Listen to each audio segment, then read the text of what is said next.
I got it.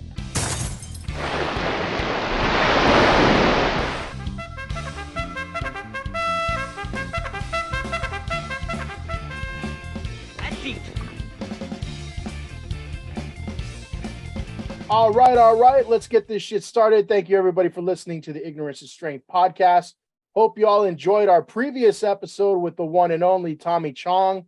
Super interesting episode. I want to get that guy back on, man. A lot of history, a lot of stories there. Spans 7 decades. Love to hear more. But I'm back today with a brand new guest, and I'm super excited to have him on. I want to welcome to the podcast for the very first time, Mr. Michael Ray Bauer. How you doing? Thank you, brother. I really appreciate you supporting me, getting me on your show. And I got to go back and watch that Tommy Chong episode, apparently. Actually, it's going to be out tomorrow at the time of recording, so you'll have some time. I had a lot of fun with that. He's got a lot to say, man, but you do too. And I'm very excited to have you on, man, because this is a special occasion for me because I watched a lot of TV growing up.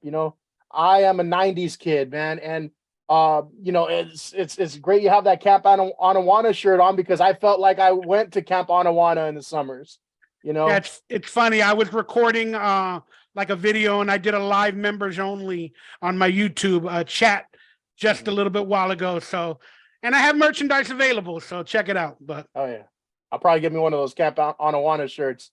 Yeah, you'll get one for free, man, for supporting and get me on your show. I promise. Oh, I appreciate it.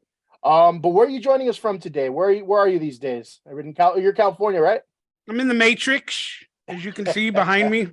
Yeah, I live out still live out in California, or California, whatever you want to call it, the Democratic state that everybody's like moving out of because I don't know what it's becoming. I don't know. Too much homeless. Everything's too expensive. Like mandates, for this or that. Like, I don't know. It just doesn't feel like California, really. The way I thought it was back in the days. But yeah, I'm in California. Yeah. Or let's call it Holly Weird. There you go. That's a classic right there. But speaking of Holly Weird, you were a lot of people know you as a pretty successful child actor, right? You got your start. I was reading in Moonwalker with Michael Jackson. Yeah, I mean that was one of my first jobs. Was they made a movie called Moonwalker, but they had like little various segments in that film. And Michael Jackson just opened up his studios called MJJ Studios, and it's now Sony Studios, and we filmed there. It was MJJ, Sony Studios, whatever, and we filmed the Batter music video. Remember the I'm Bad music videos with the little kids? Yeah, but they did a segment for that movie with little kids dancing and recreating it. I wasn't one of the dancers. I got hired as the behind the scenes of filming the little kids. So it was weird. It was like everybody was a child, even the behind the scenes, like the director, the grip, like everybody was a child. So they did a behind the scenes of the making of the little kids in that video. And they thought it was going to be like a part of the DVD or something special for the movie when it came out, or like a videotape segment or something. I don't know. But it didn't end up in the movie. But I filmed it and I met Sean Weiss. That was the first time meeting Sean Weiss from the Mighty Ducks. He played Goldberg, and we became friends back then. And Michael Jackson's monkey Bubbles came to the set, and we met Bubbles, and we went to the premiere of Moonwalker.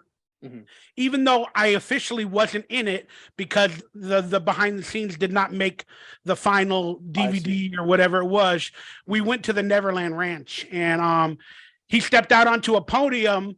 We had carnival rides and games, everything around the Neverland Ranch, and he stepped out on the podium, and he's like, hey, thank you guys for coming. I want to appreciate it. Go ahead and frolic and play and, ride the rides. and this is my place. There's no rules. There's no rules in Neverland. And I just remember him saying that to this day. And what an amazing moment.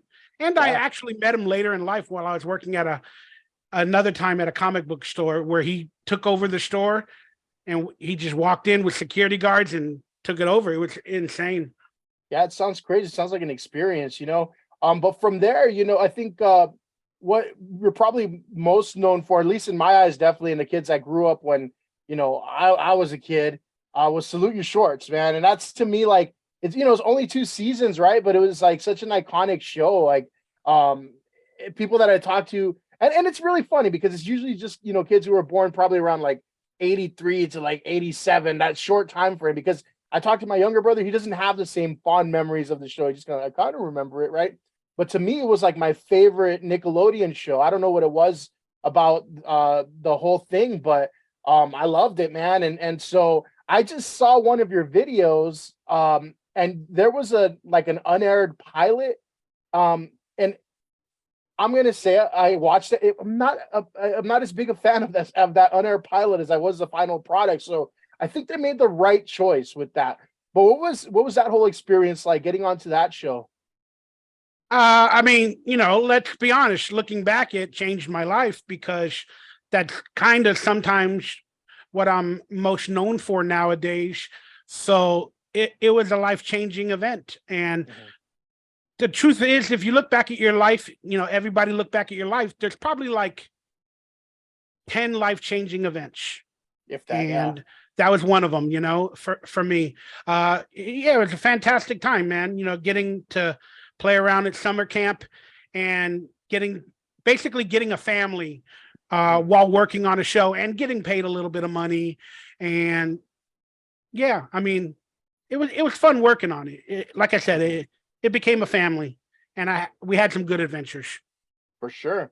Now from the pilot that was unaired, you know, to the show that actually made the air, right? They changed a lot of the characters. I think they changed everybody except for you, Ugg, and Budnick, basically, right? There was a different Sponge, different Telly. There were a couple other girls that I don't know if they had like a counterpart. But do you know why that decision was made? Did they test it or anything like that? And it's just even the song, I think the song sucked, right? The song is iconic. I love that thing. And I'm wondering if we could sing that at the end of this thing. Yeah, we could definitely sing it. For those that are watching, I have a reaction video to the unaired pilot on my YouTube page. If you want to go out and check it out and find out what we're talking about, I'm sure you'll have a link somewhere on your page for it as well. But the reason why they changed cast members, let's be honest, it needed a little bit of diversity. And the director that went into that pilot, a few of the cast members that were on it, we did a short film just before that with that director named Randall Miller. And we did a short film called Marilyn Hotchkiss Ballroom Dancing and Charm School. And so when he got the job to direct Salute Your Shorts, he brought in all of us to audition. Then the producers and the people at Nickelodeon or whatever, they liked some of us from the short film. So they brought us on and filmed it. And then I think they rewatched it back with the Nickelodeon executives. And Nickelodeon said, hey, we're going to buy it, but we need some diversity. We need some different characters. And they wanted us to recast, so that's what they did. Little quick funny story about all that was, after filming the pilot, I get an audition, 5 months later, something like that, for a show called Salute Your Shorts. From my agent, I get an audition. I'm like, this is the show I'm on. Right. So I go to the audition for producers and everything. Then I walk in the room, and the director is a different director for the pilot this time. It's a different director. And then the writers, the creators, and some Nickelodeon execs or whatever are there. And then they go, Michael, what are you doing here? That means they didn't want me. Uh-oh. But my agent forgot that I was on the show, and somehow I got the audition again, but they didn't want me, or they wanted to see other people. But I walked into the room and they're like, "What are you doing here?" Like, it freaked them out because they're recasting or possibly recasting. So I went in and I'm like, "Hey, I'm auditioning. This is my part." Yeah. I go, "I don't know what y'all are doing, but this is my part." So in the original audition scene for the pilot, I ate the hard macaroni. I broke a tooth. Oh, you ate it for real? I ate it for real in the original pilot audition. Mm-hmm. I literally chipped a tooth. So in this audition, I brought back a piece of hard macaroni, broke a second tooth, and I got the job. Dang. And I couldn't imagine it with anybody else. You know, I when you watch shows or movies and stuff like that, you know, you watched it enough. I used to watch those reruns, you know, to death, right? When I could find it back then. I mean, we didn't have DVR or, and, you know, on demand back then, but if it was on that stickly Nickelodeon summer, right? They spin the wheel. What are we going to show? I was always like, salute your shorts, right? And then it would be fucking Hey Dude. I'd be like, you know.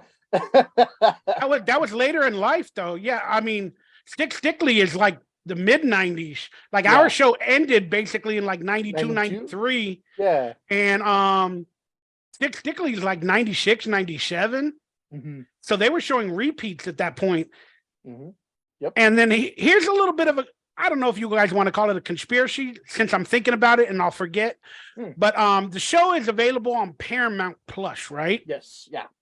But there's only 10 episodes. Yeah, that's what I see. That's the thing. I don't know. I never watched it in sequential order. I was really young, and so I watched it as like reruns. So I was wondering, is that it? Like, it seemed very short. Again, herein lies the conspiracy theory, where we did 26 episodes in total. The writer and the creator left the show at the end.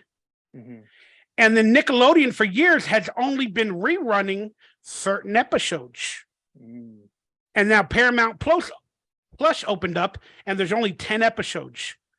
Do they have all the episodes? Were the contracts legit or not legit back in the days before they really knew what was going on, where they cannot air some of the episodes due to contracts? Or did the writer take the show? Can they not air some of the shows? I don't know. Dang. It's really, really confusing and interesting. So you have to go outside, like on eBay or whatever, and get a bootleg for the VHS tapes, because on Paramount Plus, there's only 10 episodes. Yeah, so there's some sort of a conspiracy there, or something's going on behind the scenes. Yeah, I thought they shortchanged us on that, because I you know, when I first got Paramount Plus, I'm like, oh hell yeah, you know, Salute Your Shorts is on here. I want to watch it again. But yeah, it seems like very shortchanged. But you know. That's an interesting, you know, hopefully somebody looks into that and you can figure that part out. But you know, as far as like the show itself, you know, I really enjoyed it, because like I said, there's some things that are very, like, to me, are very quotable, right? Even you know, like I said, nobody else could have done the role but you in my eyes, because you know, when you're being introduced by Budnick, he's like, you know, Donkey Lips here will sit on your head and fart. Right? And you're just there, like, you know, shaking your head. And I'm like, that was perfect. I still, like, my brothers and I still quote that, you know, because I apparently Donkey Lips had beans for dinner. Right. One of the other, just to add to the theory that we were talking about, what was it called? Maybe they lost some of the episodes. You know, they were on like big digi tapes back in the days, and they had to move them around. The show was edited at our little studio and then sent to Nickelodeon through the mail. And then I don't know if they don't have it in their archives anymore. I don't know. So it could be contracts. It could be that the writer officially had control of some of the shows. I don't know. I just do not know why not all the episodes are on there, unless they're waiting to reveal it a year from now, you know, once they got subscribers. But why wouldn't you put all the episodes in the beginning? It's not that big of a show that'll really bring in millions upon millions of subscribers to Paramount Plus. You might as well put it all on there.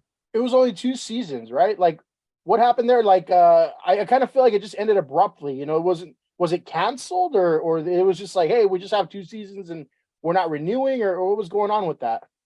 Yeah, I mean, it's a long story. I'll try to make it as quiet as possible. I mean, as quiet as short Concise, as possible. Excuse me.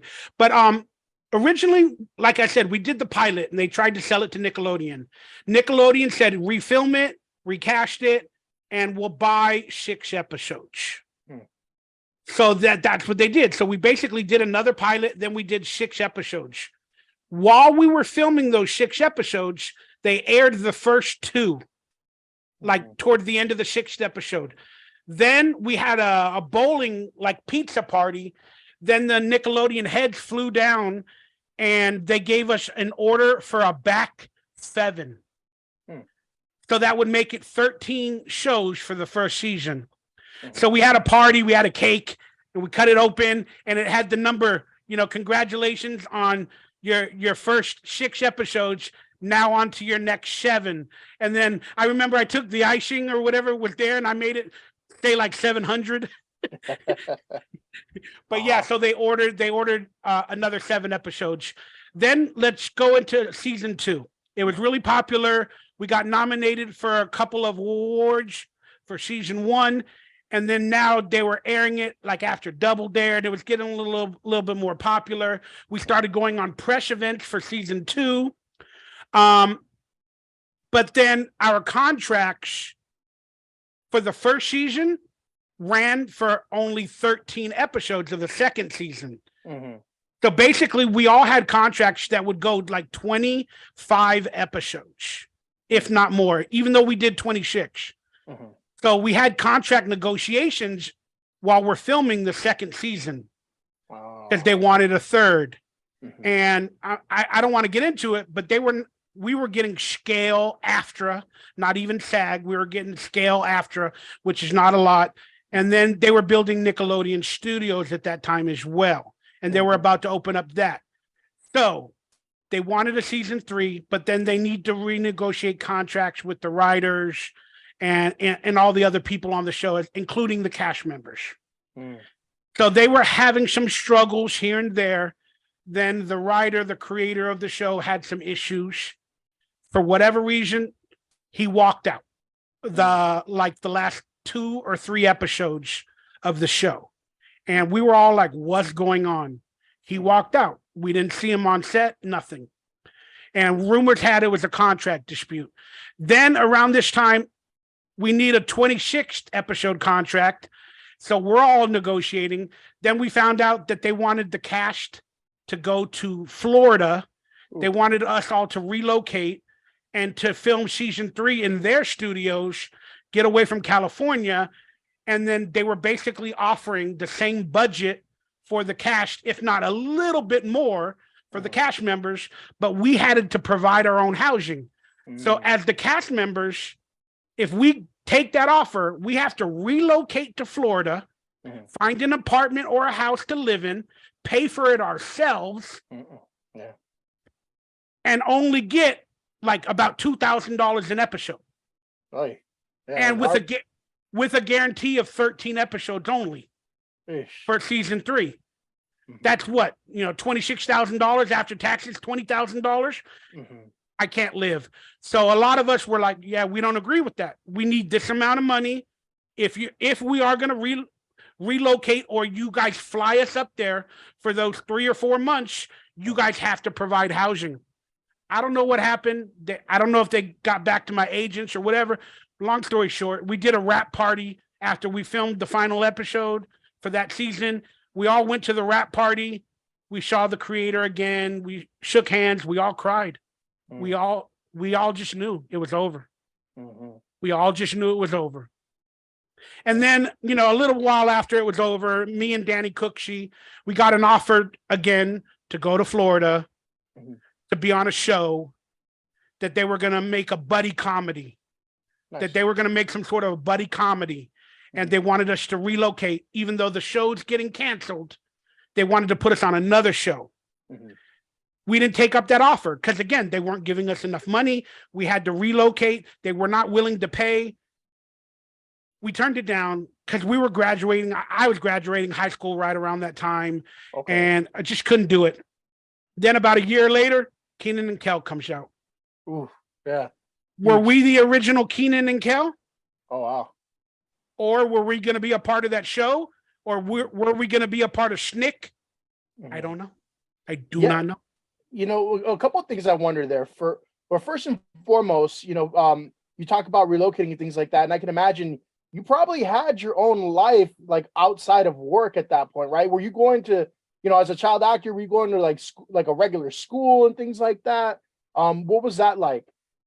Yeah, well, when we're on set and you're not graduated or you're under 18, you have to go to a set school where you have to do like 3 or 4 hours a day with an on-set teacher. My first season, I had to go to an on-set school. And then my second season, because I think I was 18 at some point in the second season, that I didn't really have to go to school anymore, even though I was still at North Hollywood High School at that point, but I didn't have to go to school. So I just brought in homework and got some stuff, and I hung out in the classroom on set, but I technically didn't have to go to school in my second season. I see. Okay. Whether you're graduated or not, as long as you're over 18, you don't need it legally. Yeah. And now you mentioned, you know, you were 18. I didn't know you were 18 already in the show. You looked a lot younger. You know, I thought you were like maybe 15, 16 or something like that. But you also let's do the math out loud. So I don't mind telling everybody. I was born in 75. The show started, we filmed the pilot in 90, and then like late 90, and then we did the show, the first season in 91, 92. So if I was born in 75, 85, 17. That's 17, like around the time where I turned 18. Wow. Okay. Yeah, I didn't know all that, because that kind of led me to start thinking of other things right now. I'm like, well, you know, you mentioned Keenan and Kel and things like that. I'm like, dang, you would have been perfect like on all that. You know, Keenan was on, you know, Mighty Ducks, you know, and Heavyweights, the movie. I was like, those would have been perfect roles for you. You know, I wonder if it was kind of like a thing where it's like, oh, he's too old at this point or something like that. But you know, I watched those movies. I love those movies, right? And I thought, yeah, you would fit in perfectly in those. Well, I mean, let's be honest. Like, I think I'm graduating at this point, or whatever. You know what? Now that I think about it, I might have lied to the people at school to not go to school, because I was still 17, I think, at the time. But I didn't have every audition for all of the projects you mentioned. You know, so in order to get that job, you got to have the audition at least. And I didn't get them all, but I did audition for Heavyweights. I didn't get the role. That went to my friend, another guy, Aaron. But yeah, I didn't get all the auditions. So, and I'm sure I would have been a fine Goldberg, but let's be honest, man, Sean was perfect. Oh, yeah. You know, he was in what The Big Green? What other movies were like Sean was in? All Mighty those Ducks as well. Yeah. Yeah, The Big Green. I don't know what else Sean did, but he did some good stuff. And later in life, I actually took a couple movie parts away from him. I did that. That's the competition, man, of being a bigger guy. And you know, with that too, you were in was this before or after Salute Your Shorts? You were in Wonder Years for a few episodes, right? As Peter Armbruster Pig. Yeah, man, I did a lot of Wonder Years episodes. I think in total I did 7. Oh, wow. Okay. So you got to watch them all. And then I think in 3 or 4 of them, I ended up like I had one line each one. I did a part in every season of Wonder Years. Huh. In every season, I had a role with one line, but I think 4 of them ended up like on cutting room floors. You could only see me in the background. Okay. And then I think there's 3 or 4 of them where like I'm a different character that season. Huh. One of them, I'm like in an army suit or something. Then another one, I'm like a best friend where he broke up with Whitney or Winnie. Uh-huh. And then there was a big episode where I was like Peter Armbruster. Was that his name? Pig. Yeah. So that was a big episode. The casting directors cast me early, like in 89 or 90, like Wonder Year started in like 88, I believe it was. And I started acting in like 89. Okay. Wonder Years, I think I did my first Wonder Years in 90. Mm-hmm. It seems like I was on one show every season. And the casting directors of Wonder Years casted the pilot to Salute Your Shorts. Oh, okay. I see. They didn't do the regular shows, the 2 seasons, but they casted the pilot. Mm-hmm. And they also later became the casting directors for Friends. Wow. Which I was later on an episode. Yeah. Uh-huh. That's crazy. So, yeah. That's what they need to do for these big shows like Wonder Years and Friends. The casting directors go out and get faces and possible famous people that they can get cheaply that are also good actors, and they throw them a small part or a cameo because it helps your show, like the Wonder Years. Oh, that's the guy from Nickelodeon. Yeah. Or, so they do that constantly. And that's what they did, like on Friends. They brought in a ton of cameos, and there's a lot of celebrities from that show. But I wasn't really considered a celebrity, but I am a face and a voice. So I am a face and a voice that's recognizable. So, and me and Fred Savage became friends on Wonder Years, and we're still friends to this day. And there's a lot of controversy surrounding him from back in the days that we've had to discuss with the wardrobe lady named Muffy. I remember her, Muffy. We used to play basketball, me and Fred Savage, while we were on set, because I was on there a lot. Like literally a lot. It doesn't mean I'm in every episode with lines and everything. I was also hanging out, man. Like I had no life, man. I used to hang out on a game show called Funhouse. I used to be in the audience called Funhouse with, I think his name is JD Robb was the host, and they had like cheerleaders called Funhouse. And then I became a contestant on that because I would hang out on the set because it was at the studios and they had all these game shows that they were filming and whatever. I loved it. We used to collect football cards, me and Fred Savage, and we would go out and get the Pro Set, 1989 Pro Set. We'd tell them to go to the local liquor store and buy whatever cards they want. We'd open up packs in his dressing room. We're like, oh, you got a Barry Sanders. Oh, you got a Bo Jackson. It was fun, man. It was so much fun. Nice, man. And, I want to jump into, your film roles as well. I think the one that most people would recognize you from is when you're one of the Zoltan guards in Dude, Where's My Car, right? There you go, the Z symbol, they had you get naked in that, man. What was that all about? Man, I seem to be naked in a lot of my projects, man. If you go through my history or watch some of that stuff, I'm always without my shirt and somehow naked because the world loves a fat, crazy guy. Let's just be honest. I guess, man. That's Hollywood. And or then pedo wood. Uh-oh. Ooh. Oh. Now, if you want to get into that, no, yeah. I didn't really experience any of that stuff, but it's very prevalent. Now looking back on it, I understand. And we don't need to go through here. We'll get into the film roles, but I was hanging out with a few people, and they had a little nightclub for like the teenagers back in the days. Ooh. It was called Alfie's Soda Pop Club. And it was at night, like it was at the Hilton Hotel or something like that. And they had like the ballroom or something. And I would go, I'd hang out with Danny Cooksey, the kid from the Terminator. Corey Feldman was there. They were dancing and singing on stage. Alyssa Milano would go. We had burgers at a place called Ed DeBevick's. It was like a burger joint. So we'd go get burgers like in the afternoon. Then the party for the Soda Pop Club would like happen at like 8:00 at night to like 11 or 12.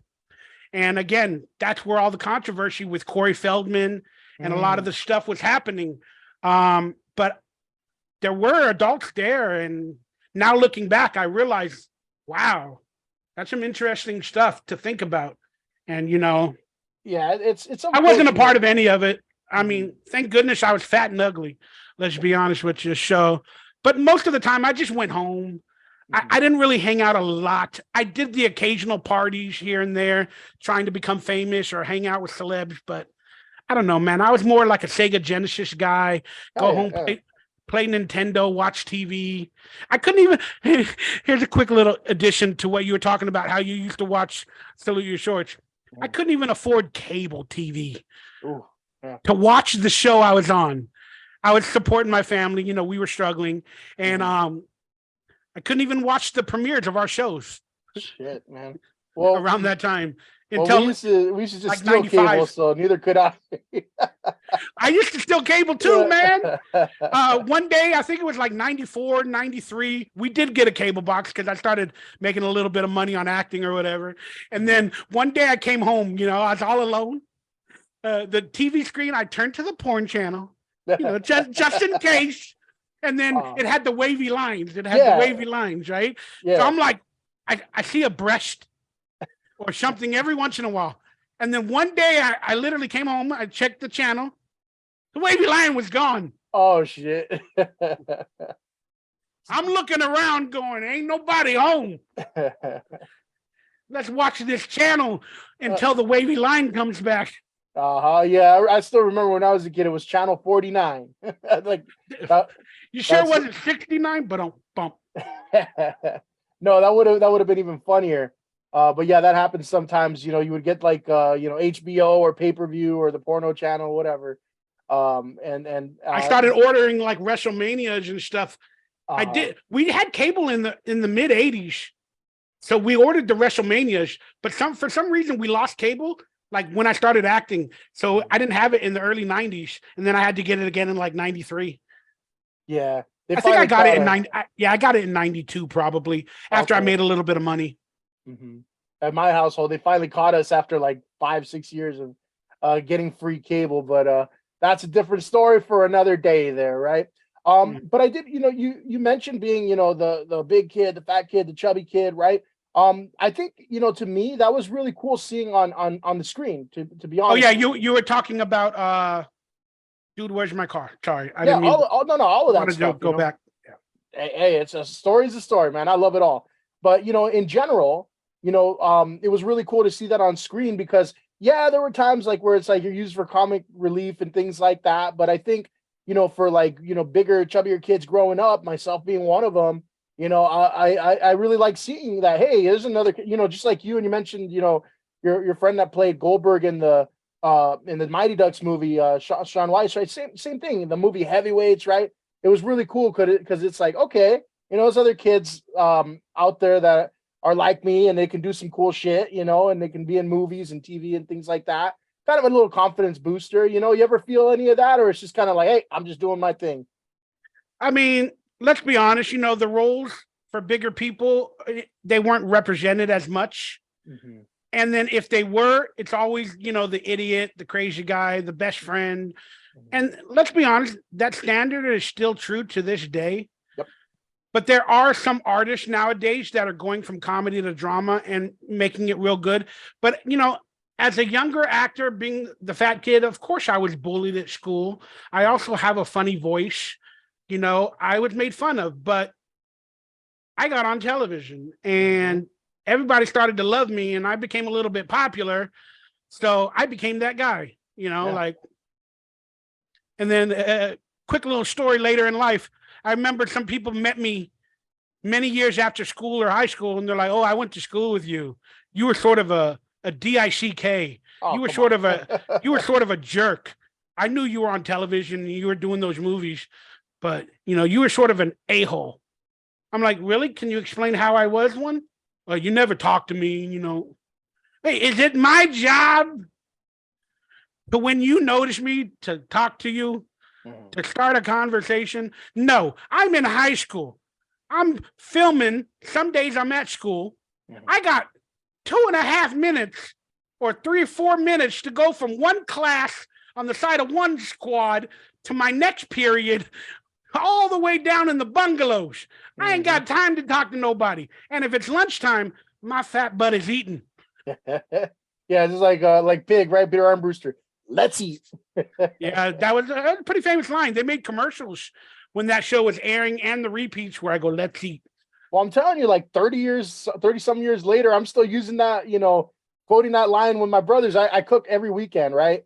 And so, my brother comes over and we're like, what are we eating? And as soon as we see what we're eating, it's let's eat, So like you mentioned, you had that distinctive voice, and I think that's probably why it's easier to remember those one-liners, But with your voice too, you were able to get work as a voiceover artist, right, for a lot of video games.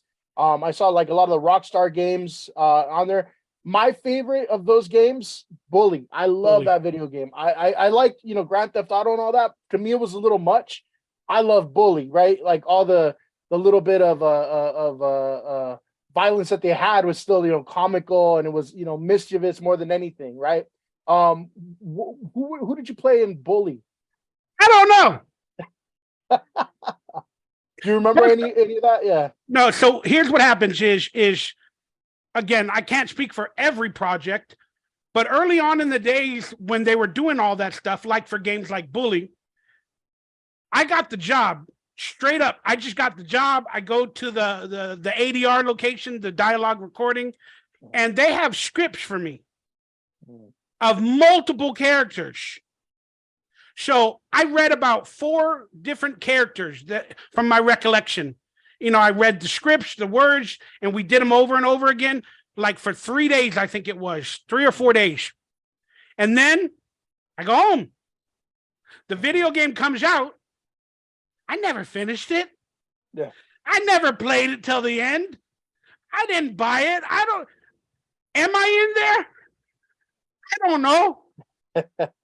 I'm just being honest. So if one of you guys can do the research, play the game, find my voice, but it is one of the students, I can guarantee you that. I don't know. I thought it, you know, I thought it was one of the construction workers. I wasn't sure because I was looking it up. I'm like, yeah, I don't remember doing a construction worker. No, okay. I again, it was so long ago, but I don't know. Yeah, that's what happened with Star Wars. That's what happened with the Old Republic. I go in there and I do sounds, I do effects, I read lines. Mm-hmm. I don't even know if I'm in the game, but I get a credit on IMDb. Mm-hmm. And I think I got paid like $500 or $600 per day. There's no residuals, but okay. Now I want to kind of jump into, you know, any. Sorry if I didn't have the right story. I don't know. Maybe I should play Bully one day. I don't know. Are all the characters on screen? Like, do they all come on? I don't know. I don't know how video games really are played nowadays. Yeah, that one is kind of like Grand Theft Auto, you know, where there's a lot of non-playable like an open environment or something like that, where you go and meet people. And yeah, I did play Grand Theft Auto a little bit. That was fun, picking up hookers, and that was kind of fun. You were a voice in which one was it? Grand Theft Auto 4 or 5? Do you remember? You know, yeah. Again, another one of those that you just kind of did in bulk. Again, I get hired to do ADR for video games. They don't tell me the game. Sometimes they don't know the game. They don't tell me what. I just go in there and do work. They just tell you, hey, yeah, can you make a punch sound like you got punched? But again, the actor from Salute Your Shorts, he got into anime. He got into some real big projects with anime. Kirk Bailey from Salute Your Shorts, he got into some big anime. And then go on. Who was that one? Which actor? Ugg. Oh, okay. Yeah, he was some big anime characters. I don't really follow anime, but after he passed away, a lot of anime fans were hitting me up and they were saying rest in peace to his character from a lot of anime projects. And I was like, wow, I didn't even know that. I did try to, sorry, I didn't mean to cut you off, but a little addition to the ADR. So I was trying to build a rep with, you know, voices and all that other stuff. But I was told by some big voice over agents that I'm not going to have a career as a voice actor because my voice is too unique. And I didn't understand what that meant at the time because I was trying to get you need an agent. I didn't really have an agent for the video games. I met some people at E3 and some conventions, and then I got jobs doing those video games or whatever that way. But I was looking into doing cartoons and TV shows. And then a big agency told me I have too unique of a voice and I'm not a superstar. Because if you notice, all the big movies that have characters with voices, they're all, first off, recognizable, but you recognize their face and their name from other big movies on top of the character they're doing the voice for in that film. So I really wasn't that big enough to be one of those characters, you know, for the big parts. Then when it comes to the little small parts or the characters on, you know, cartoons for Disney or Nickelodeon, My voice, I have a lisp. It's too unique to where if I do a character, I cannot do another character on another show because my talent or my voice is always with the lisp, to where I get typecast and my voice is too unique that they don't believe I can do different voices and get rid of my lisp in order to do many millions of different characters. So they didn't give me that opportunity because they were pigeonholing me into one category of my voice is too unique and I can do nothing but have the lisp. I see. Yeah, no, that I get what you're saying now. Yeah, it's a weird position to be in there, you know. I always thought, hey, that would have been a great thing. You have a unique voice, and you know, you even if you do the same kind of character, you know, they can use you for those roles over and over again. But what you just said makes a lot of sense. Yeah. Yeah, you know, if I do one show with the lisp character or whatever, and then will I really have a different character voice for the next one, or will it be just as similar to the original one? As an actor, I know I could have done it.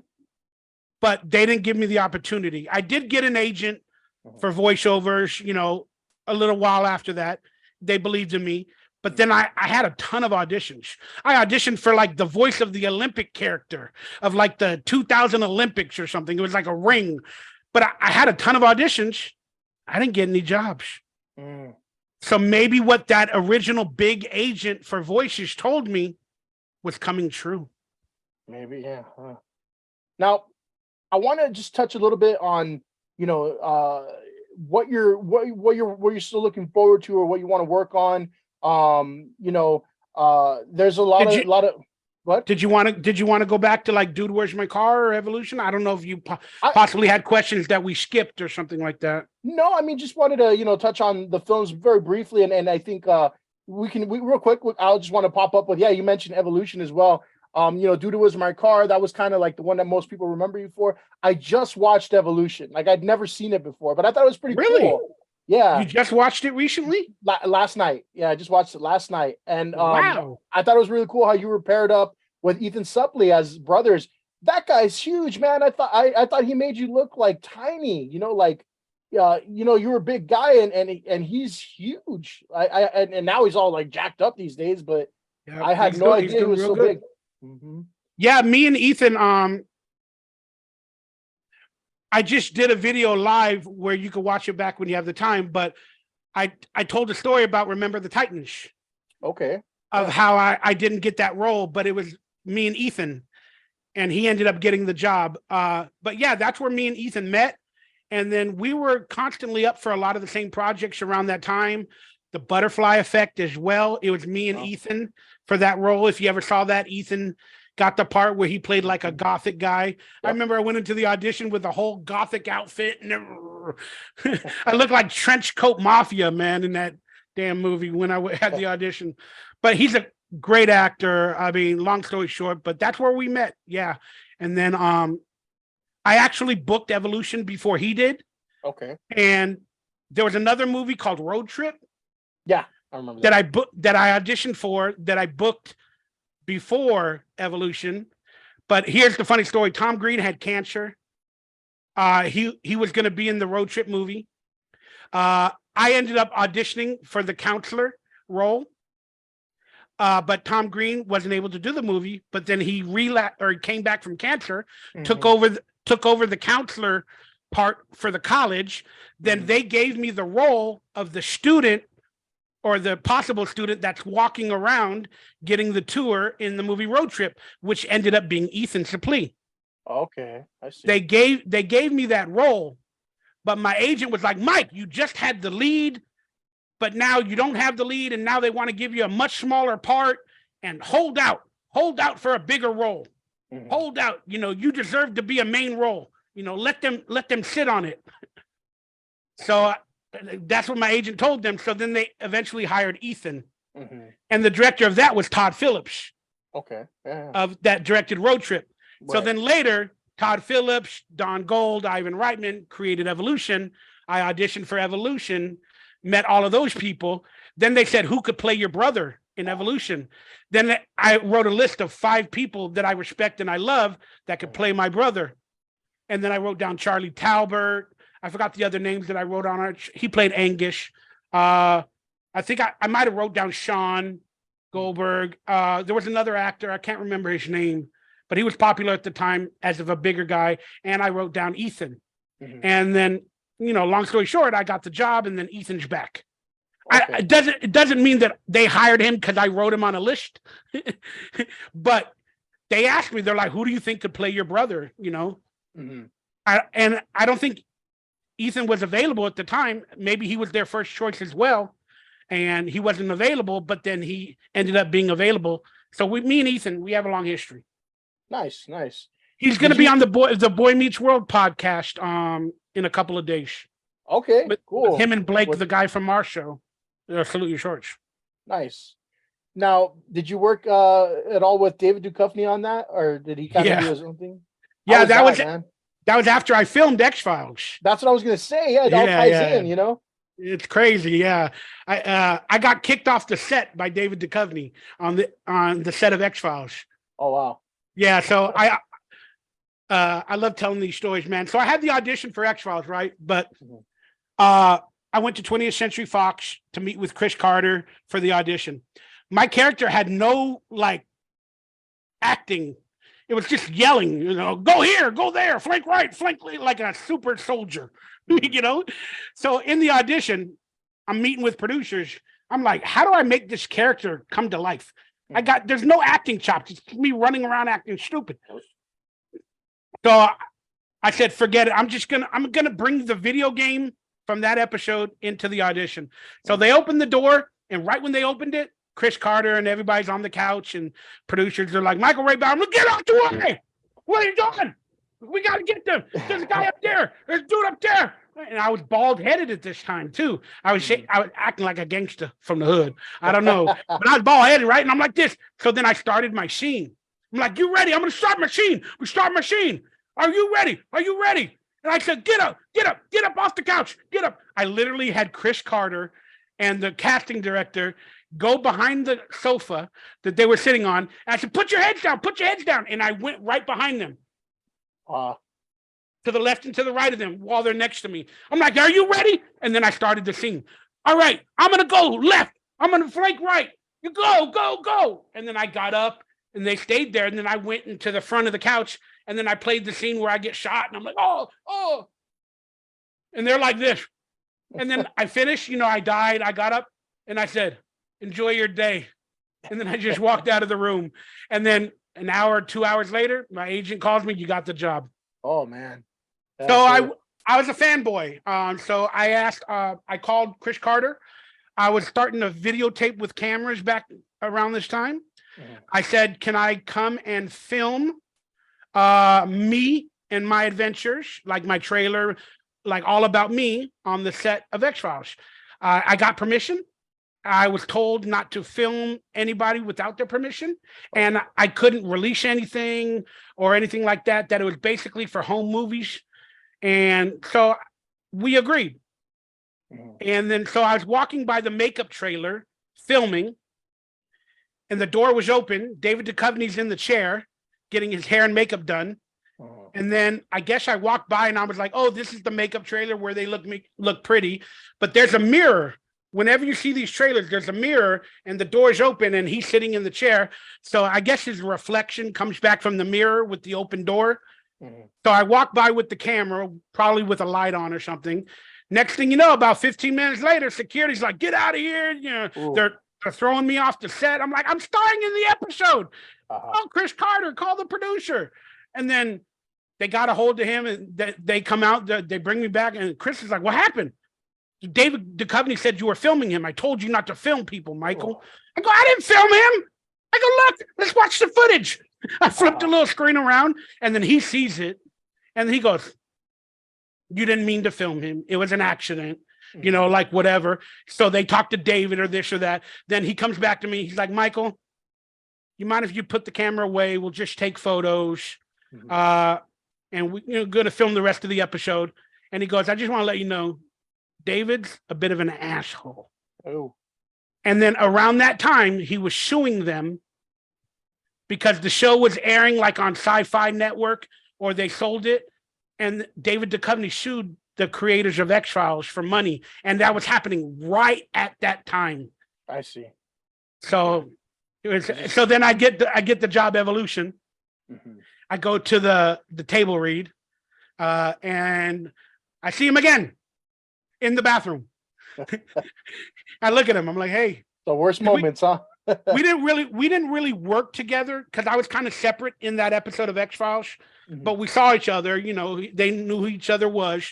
But we're sitting next to the bathroom. I'm like, hey, how you doing? He's like, I'm like, yeah, I'm starring in this episode or this movie as well. And then I turned back after I walked to the door. I go, are you going to kick me out? Yeah, that's crazy, man. Yeah, and then that became an issue. I won't tell the stories now, Yeah. but that became an issue later on the set of Evolution, and where a lot of people turned their backs on me or didn't like me because they said that I leaked information or I took video.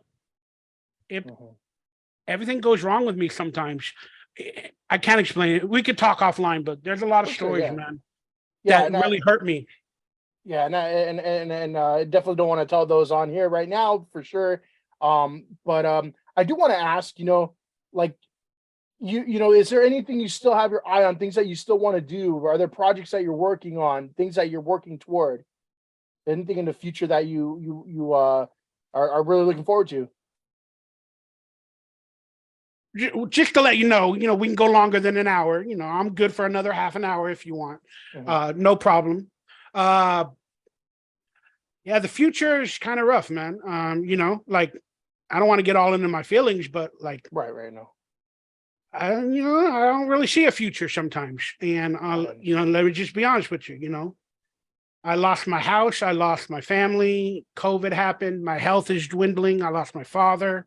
The past 5-6 years, it's just really, really hard to come back from that, I understand. But I mean, I'm still always going to entertain. I can't really be an actor right now, and I'm gonna be honest with you because the mandates. You have to show proof of 2 boosters just to audition, just to work on a project, even to go into the offices of Screen Actors Guild. To seek employment, to pay bills, you need to show proof of vaccination. I don't believe in that. I'm not one of those people. And just like you can't even be an actor. You can't even earn a living nowadays, if you're against or you don't believe in that stuff, which is technically illegal.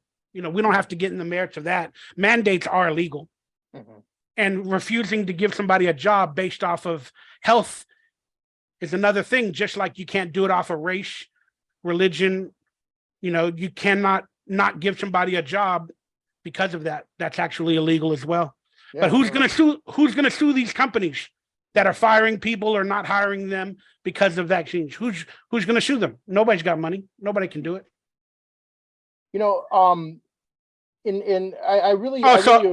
Sorry, I'm working on my YouTube channel. I made memberships. I'm trying to create content in there, trying to make a few bucks. Basically I have to live off my past sometimes, and that hurts a lot. It hurts the soul, because I'm a very prideful human being. For sure. So I'm a very prideful person, and it kind of hurts me to live off my past because you don't truly know if there's a future or more movies or TV shows or adventures ahead. So I'm a lot in my feelings, a lot in my health, but I'm still trying to entertain. I'm still trying to be out there in public, still trying to make a living, and I'm trying to come back to life. That's the honest truth. For sure. And, I want to just say, just person to person, man, I really hope for the best for you. Just that, everybody deserves to make a living. Everybody deserves to, have something to look forward to, something to work toward, and something you've been doing all your life. If you're not able to do it, that must be, it must suck, it must really be stressful and kind of agonizing, so I really do hope for the best for you, especially nowadays, man. Like, they're all of these things where, nostalgia projects are huge. You have your Fuller House, you have, Cobra Kai, that 90s show, things like that. People love the cameos and everything. The people, a couple of the people that created, what was it, the 70s show, they also helped write some of the episodes of Salute Your Shorts, right? Mm.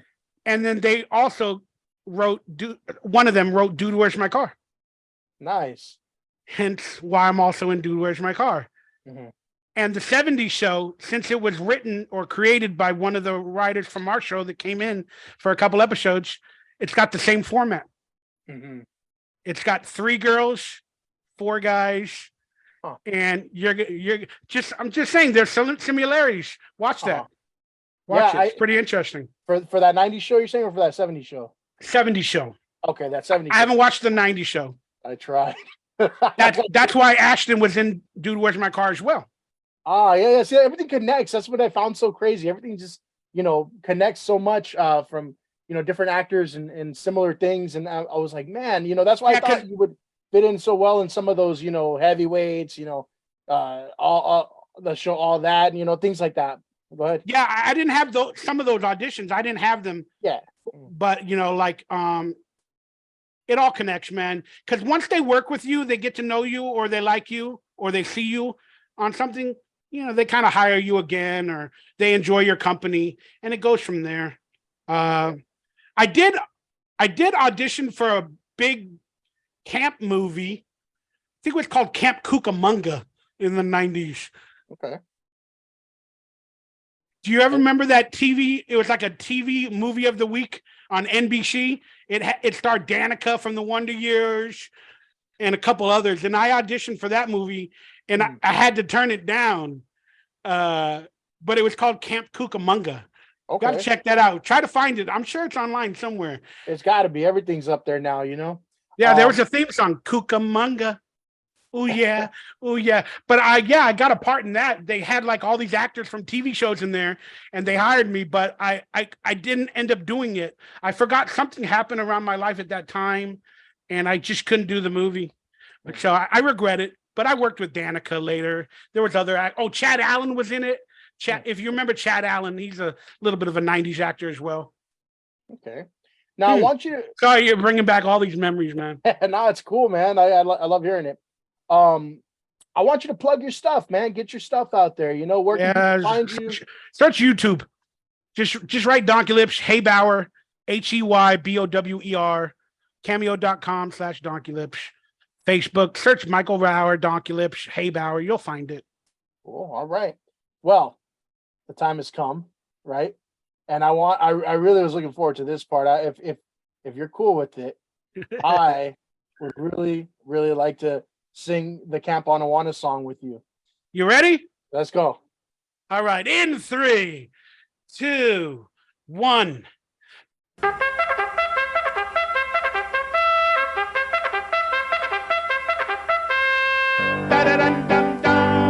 We run and jump and swim and play. We row and go on trips. But the thing that lasts us forever.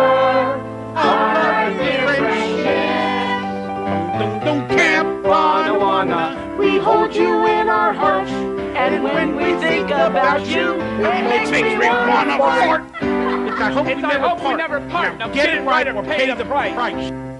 Now we will share a lifetime of the finest memories by the lake of Anawanna, set near the pine tree.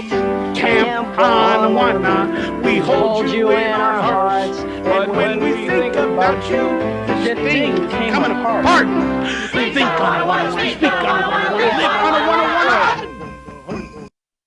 Fucking amazing. Love it. Thank you, brother. I had a good time singing it with you. I love you. I appreciate your podcast and everything you do. And I love that ignorance is strength at many times in life. I agree with that statement, brother. Well, thank you very much again. I really do appreciate your time.